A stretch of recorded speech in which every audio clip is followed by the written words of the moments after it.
Today, I'm going to model how to use and create your own Kahoots. Kahoot is a fun website that you can use to create quizzes that you can use with your students. So if you don't have an account, up here in the top of the screen, there's a sign up button, and they'll ask you if you're a teacher or a student and how you're going to use this Kahoot. But I already have an account, so I'm going to go ahead and log in.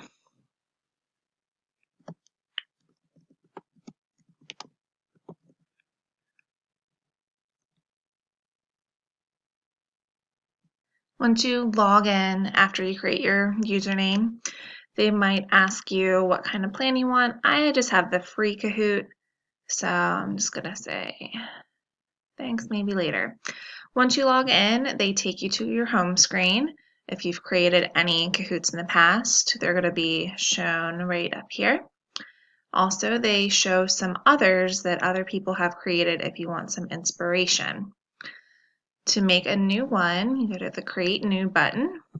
Go ahead and we'll click on that. And I'll model how to use the basic quiz, how to create one of those. But they also have a jumble option and a survey option as well.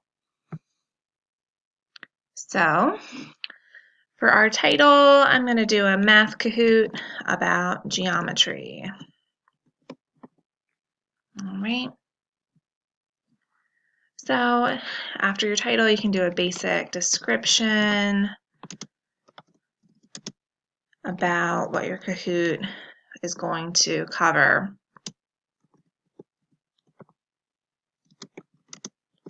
All right. And you can include some hashtags if you want people to search for Kahoot if you make it public.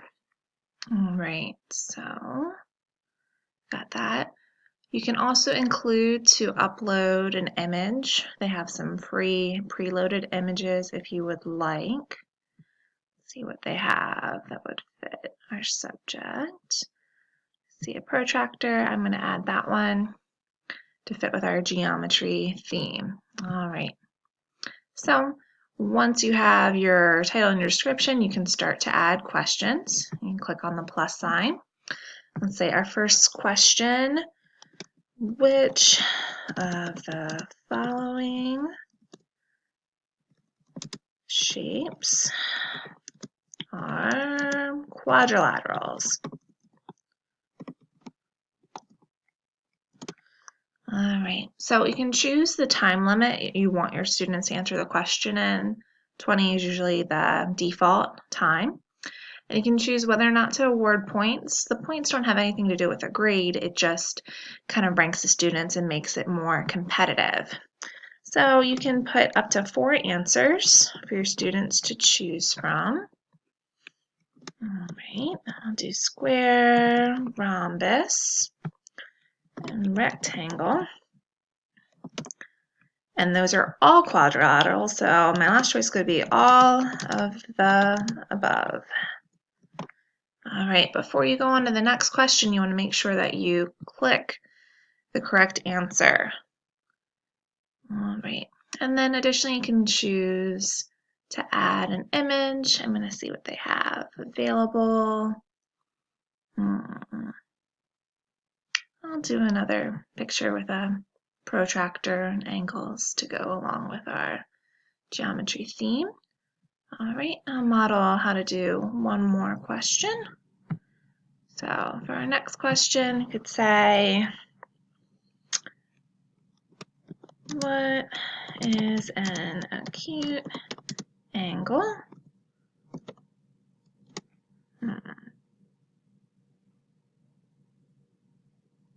Say less than 90 degrees.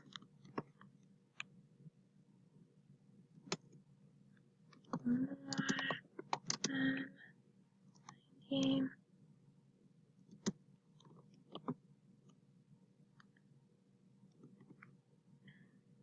I just paused and fast forwarded through my second question. I'm going to go ahead and show you once you have finished and you hit save, you can preview your quiz. take a look at what it looks like. So this is what you can display on your smartboard in the front for all your students to see. You can click Classic, and then when you're ready to join, students would enter. This is what the student screen would look like. They would enter the game pin that's on the left-hand screen. Right, I'm going to mute that for a second. So normally there are sounds and music that go along with Kahoot as well. So once students enter the game pin, they could enter their name. And you can take a look at what your quiz would look like. To get it started, you'd hit the Start button. All right, we have our first question: which of the following shapes are quadrilaterals? So the choices would be displayed up on the smartboard, and students would select their answer on their device. All right. And assigns points would rank your students.